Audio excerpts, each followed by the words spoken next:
तो कैसे हो यारो, सब ठीक। जैसा कि मैंने अपने पिछले वीडियो में द ओल्ड गार्ड मूवी का रिव्यू किया था, पर इस मूवी का क्लाइमेक्स कुछ ऐसा था जो बहुतों के समझ में नहीं आया कि वो लड़की कौन थी। तो इस वीडियो में मैं इस मूवी को एक्सप्लेन करूंगा, प्लस बताऊंगा कि इस मूवी के एंड में वो लड़की कौन थी। तो वीडियो को पूरा एंड तक देखिए और बने रहिए मेरे साथ। मेरा नाम है Prateek and this is noob review. तो मूवी की शुरुआत एक डायलॉग से होती है जहाँ एक लड़की की आवाज़ बोलती है कि हम बार बार मरते हैं और बार बार जीते हैं, पता नहीं ये सिलसिला कब ख़त्म होगा। इसके बाद हमें इस मूवी का मेन कैरेक्टर दिखाया जाता है जो कि है एंडी, जिसका रोल चार्लिस थेरॉन ने किया है। इसके बाद 3 लड़के दिखाए जाते हैं जो निकी और बुकर। ये चारों एक ग्रुप में हैं और ये दुनिया में अच्छाई के लिए काम करते हैं और ये दुनिया से छुप कर रहते हैं, अपनी पहचान किसी को नहीं बताते। इसके बाद एक आदमी जिसका नाम कॉपली होता है, वो इन्हें एक मिशन देता है कि कहीं पे कुछ लोग फंसे हुए हैं, उन्हें बस बचा के लाना है। तो एंडी और उसका ग्रुप तैयार हो जाता है उन्हें बचाने के लिए। पर जब वो वहाँ पहुँचते हैं तो उन्हें पता चलता है कि ये बस एक जाल है और वहाँ पे उन्हें मार दिया जाता है। पर जैसे ही एंडी और उसका ग्रुप मरता है, थोड़ी देर बाद वो वापस से ज़िंदा होकर खड़े हो जाते हैं। ये देखकर सब वहाँ हैरान हो जाते हैं कि ये मर के भी कैसे ज़िंदा खड़े हो गए। बस कॉपली इसका वीडियो बना लेता है और उसके पास एक प्रूफ होता है कि ये चारों अमर हैं और हमें भी पता चलता है कि ये चारों अमर हैं। इसके बाद एंडी और उसका ग्रुप कॉपली की खोज में लग जाता है क्योंकि अब कॉपली के पास इनकी अमरता का प्रूफ है। यह ग्रुप कॉपली की खोज में जा रहा होता है, तभी इन्हें एक विज़न दिखता है जहां दिखाया जाता है कि एक और लड़की है जो कि अमर है और वो अफगानिस्तान में है। इसके बाद एंडी उस लड़की को लेने चली जाती है ताकि कोई उसका राज ना जान सके। इस लड़की का नाम नाइल है और इसे नहीं पता इसके साथ ये सब क्या हो रहा है। तभी एंडी नाइल को उठा के ले जाती है, पर उल्टा नाइल एंडी पर हमला कर देती है क्योंकि उसे ये सब कुछ बहुत अजीब लगता है। इसके बाद एंडी और उसका ग्रुप नाइल को बताता है कि वो सब कई सालों से अमर हैं और ये क्यों अमर हैं इसके बारे में किसी को कुछ नहीं पता, बस ये लोग जिए जा रहे हैं।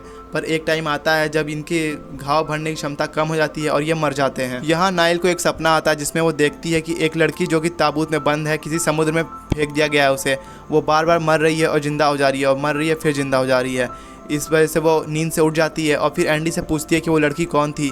तब एंडी उसे बताती है कि वो लड़की क्वीन है और वो और एंडी कई सारी जंगें लड़ चुके हैं एक साथ। वैसे तो ये लोग लड़ते हुए काफ़ी बार मरे हैं, पर लोगों को लगता था कि इनमें कुछ बुरी शक्तियाँ हैं जिस वजह से ये बार बार मर के ज़िंदा हो जाते हैं, जिस वजह से इनमें से एक लड़की क्वीन को पानी में ताबूत में भर के डाल दिया गया था जिससे कि वो कभी वापस ना आ सके। वहाँ कॉपली ने इनका बनाया हुआ वीडियो एक दवाई बनाने वाली कंपनी के CEO को दिखा दिया होता है जो कि इनका राज जानना चाहता है और इन पर एक्सपेरिमेंट करके दवाइयाँ बनाना चाहता है जिससे कि वो बहुत ज़्यादा मुनाफा कमा सके। इस दवाई बनाने वाली कंपनी के CEO का नाम मैरिक होता है। वो कॉपली को कुछ आदमियों के साथ इनकी खोज के लिए भेज देता है और कहता है कि मुझे इन सब की बॉडी चाहिए। अब एंडी और उसका ग्रुप पेरिस में ठहरा हुआ है, तो वहीं पे कॉपली और उसके आदमी हमला कर देते हैं और उसमें से जो और निकी 2 लोगों को उठा ले जाते हैं। इसके बाद एंडी, बुकर और नाइल, इनका मकसद हो जाता है अपने पार्टनर जो और निकी को बचा के लाना। जैसे ही एंडी और बुकर कॉपली के घर पहुँचते हैं वैसे ही बुकर एंडी पर हमला कर देता है और अब एंडी के घाव भरना बंद हो गए, जिससे पता चलता है कि वो अब मरने लगी है, मतलब उसका घाव भरने की क्षमता कम हो गई है। अभी वहाँ मैरिक आ जाता है और वो बुकर और एंडी दोनों को उठा के अपने लैब एक्सपेरिमेंट में ले जाता है उन पे एक्सपेरिमेंट करने के लिए, और यहाँ पे कॉपली को ऐसे ही छोड़ दिया जाता है। तभी यहाँ नाइल आती है और कॉपली से पूछती है कि एंडी और बुकर कहाँ हैं। तभी कॉपली उसे बताता है कि वो कुछ कर नहीं सका, उसकी बीवी कैंसर से मर गई पर वो उसे बचा नहीं सका, इसीलिए वो उन पे एक्सपेरिमेंट करके एक ऐसी दवा बनाना चाहता है जिससे कि लोग मरे नहीं, जिंदा रह सके। इसके बाद नाइल एंडी और उसके ग्रुप को बचाने अकेले ही निकल जाती है। कॉपली उसे मैरिक के एक्सपेरिमेंट लैब का रास्ता बता देता है। नाइल मैरिक के एक्सपेरिमेंट लैब में पहुंचकर अपने सभी पार्टनर को आज़ाद कर देती है। फिर वहां एक घमासान लड़ाई होती है। यहाँ पे हैंड फाइट और गन फाइट होती है जो कि हमें जॉन विक की याद दिलाती है क्योंकि उसका एक्शन भी बस हैंड और गन फाइट पे ही बेस है।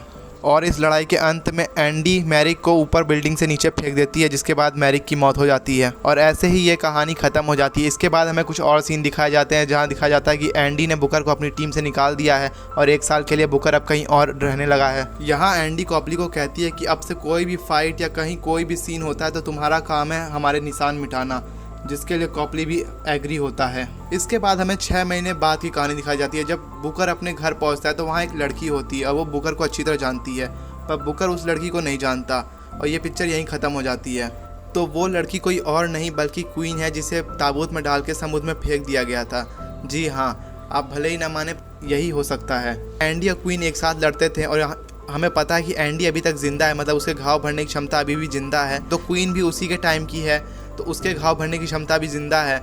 हो सकता है कि उसे किसी ने समुद्र से निकाल लिया हो किसी खजाने की खोज में और उसने फिर क्वीन को आज़ाद कर दिया हो, जिस वजह से वो अब मॉडर्न वर्ल्ड में घूम रही है और उसने बुकर को किसी तरह ढूंढ लिया है।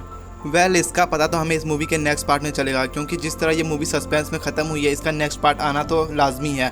साथ ही एंडी जब कॉपली को कहती है कि अब से तुम हमारे लिए काम करोगे, मतलब ये और भी मिशन पे जाने वाले हैं, जो कि हमें अगली पार्ट में दिखाया जाने वाला है। और ये एक कॉमिक नॉवल पे बेस है जिसे ग्रेग रुस्का ने लिखा है, और इस कॉमिक के 5 इशू आ चुके हैं, जिसमें से ये पहला पार्ट था। तो आप समझ ही सकते हैं कि इसके बाकी के पार्ट आने तो अभी बाकी हैं। तो उम्मीद करता हूँ अब आप इस फिल्म की एंडिंग को अच्छी तरह समझ गए होंगे। वीडियो में कुछ भी अच्छा लगा तो वीडियो को लाइक कर दीजिए और चैनल को सब्सक्राइब कर लीजिए, क्योंकि मैं ऐसे ही वीडियोस डेली डालते रहता हूँ। मिलता हूँ आपको एक नेक्स्ट वीडियो में, तब तक के लिए बाय।